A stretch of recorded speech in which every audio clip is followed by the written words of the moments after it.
I hope you're all well and, of course, are keeping safe. I'm having so many conversations at the moment with individuals who are really struggling when it comes to making job applications, whether that be making hundreds of applications and hearing nothing back at all, or getting rejected from roles without even an interview for something that they feel they're genuinely a good fit for. So I wanted to share with you some of my top tips when it comes to job applications that I really hope could add some value to you. So number one is tailor and customize. I cannot stress this enough. This is so important, because what you don't want to be is a job application robot, sending your same CV to every single role over and over and over again into the same routine. That is not going to get you anywhere. It's so important before you send your CV to a business to really take the time to analyze exactly what it is they're looking for. What are the challenges that they're facing? What is the need that they have? And how can you add value to that? Also, take the time to research the business as a whole. So culturally, what are they all about? What are their values? What's their mission statement?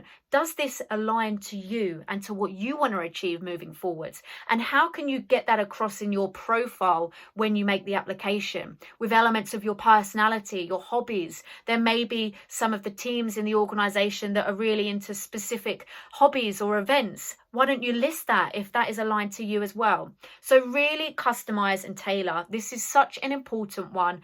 Yes, it may seem that it's going to be really time consuming to tailor every single application you make, but I promise you it will be so worth it in the long run. These small things can make the biggest difference in what is a very crowded market. And a lot of companies can see through it if it's just a generic CV that isn't specific to what they need.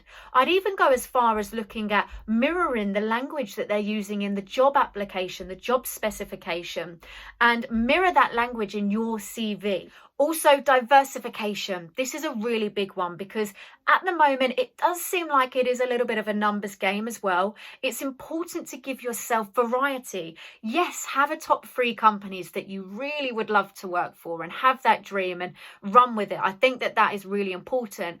But it's really important to have a plan B, C, D, E. You get where I'm going with this, just in case that doesn't work out and you're not left disappointed. Because diversification is going to be a great way for you to also get more feedback on your applications and in turn also maybe have more interviews, and that is practice. Use your network. Take advantage of social platforms like Twitter, like LinkedIn. The list really does go on. Get connected to the people working in the organizations that you'd like to work for. Get speaking to them very openly about what they enjoy about the business. What are the biggest challenges that they're facing at the moment? What is the culture? What is the value in the mission statement? You'd be surprised. There's so many people out there who are very open to discussions, to networking, and to just having conversations. And I'm a big believer in don't ask, don't get. What is the worst that could happen, right? I'm not saying that every person you connect with is going to come back to you and be receptive straight away, but you don't know if you don't try. So take advantage of your network, get speaking to these people, because this is also going to give you inside information before you've already even interviewed at the company. So this is a really big one. Use your network to your advantage, come out of your comfort zone, really be proactive in this. It's so important.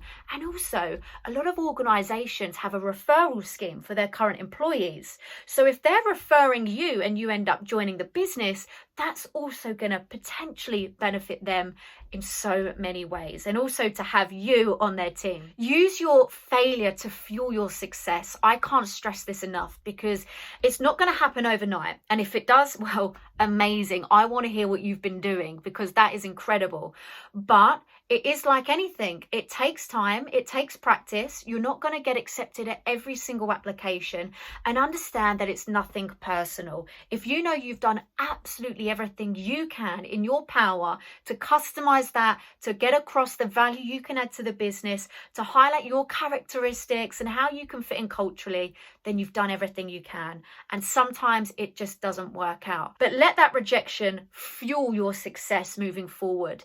Give you that hunger to want to do better and learn from the experience. Take the time to self-analyze. Where did you go wrong? What things could you have done differently? And then look to apply that moving forwards.